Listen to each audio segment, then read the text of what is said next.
पाता। मतलब एक लड़का रहता था विवेक, वो अपने रूप रंग से खुश नहीं था। वो सोचता था अभी मोटा हूँ, काश मैं अभी दुबला पतला होता। देखो ये लड़का है, ठीक है, और ये सोचता था कि काश मैं भी पतला होता, मैं मोटा नहीं हो पाता। ये देख लो सब, हाँ दिखाएंगे सबको, ठीक है, दिख गया। अब आगे खूबीलाल एक महावत था, जो वो एकदम फिल्मी हीरो जैसा दिखता था। लंबा कद, लहराते बाल और कसरती गर्दन, ठीक है, ये है खूबीलाल।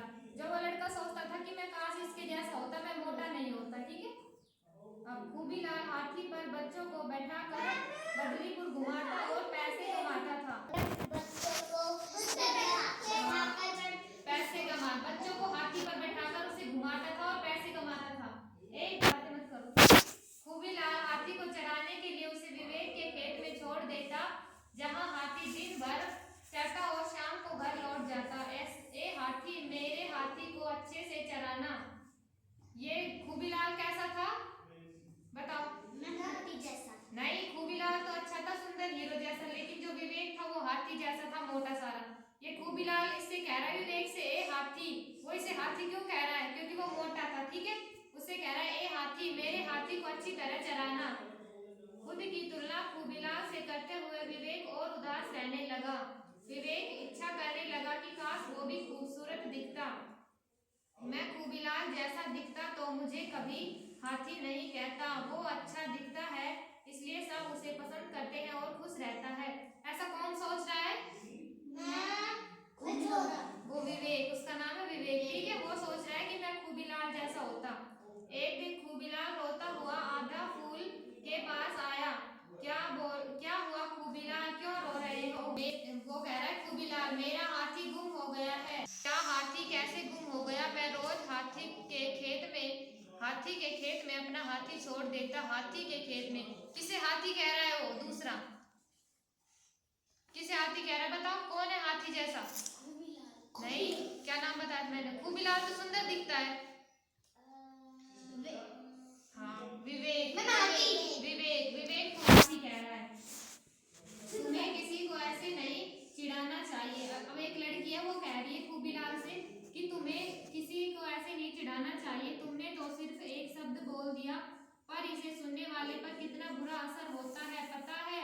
वो खुद को हीन समझने लगता है, दूसरों से कमतर आंकने लगता है खुद को। तुम्हारी इस हरकत से अपना सारा आत्मविश्वास खो देता है, इसलिए भूलकर भी आगे से किसी को ऐसा मत चिढ़ाना, समझे, और हमेशा सोच समझकर बोलना। अब बताओ क्या हुआ था? ठीक है, जो ये लड़की है वो क्या कह रही है कि तुम्हें किसी को ऐसे नहीं बोलना चाहिए कि वो मोटा है, पतला है, वो काला है, वो गोरा है, ठीक है। तुम्हें उसे ऐसे बोलने से वो अपना आत्मविश्वास खो देता है, ठीक है। अब कह रहा है खूबीलाल, रोज हाथी अपने आप घर आ जाता था, आज नहीं आया तो मैं लेने गया। मुझे क्या पता हाथी का, वो तो यहाँ से कब का निकल चुका। मतलब ये है जो खूबीलाल वो विवेक के पास गया और उसे पूछने लगता है कि मेरा हाथी तुम्हारे पास है, तो वो विवेक कहता है कि मुझे क्या पता, हाथी तो कब का यहाँ से चला गया। ये देखो,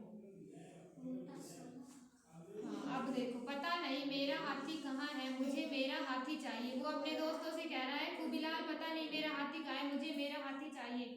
मुझे पता है तुम्हारा हाथी किसने चुराया। ऐसे उसकी दोस्त कह रही है लड़की की, मुझे पता है कि तुम्हारा हाथी किसने चुराया है। अब खूबीलाल कह रहा है पूछ रहा से किसने, तो लड़की कह रही है विवेक ने। अच्छा, दूसरा लड़का कह रहा है कि क्या सबूत है तुम्हारे पास? तब वो लड़की कह रही है मैं तारा की बात समझ गई, सबूत विवेक के घर ही मिलेगा। अब सारे मिलकर विवेक के घर जाते हैं, ठीक है।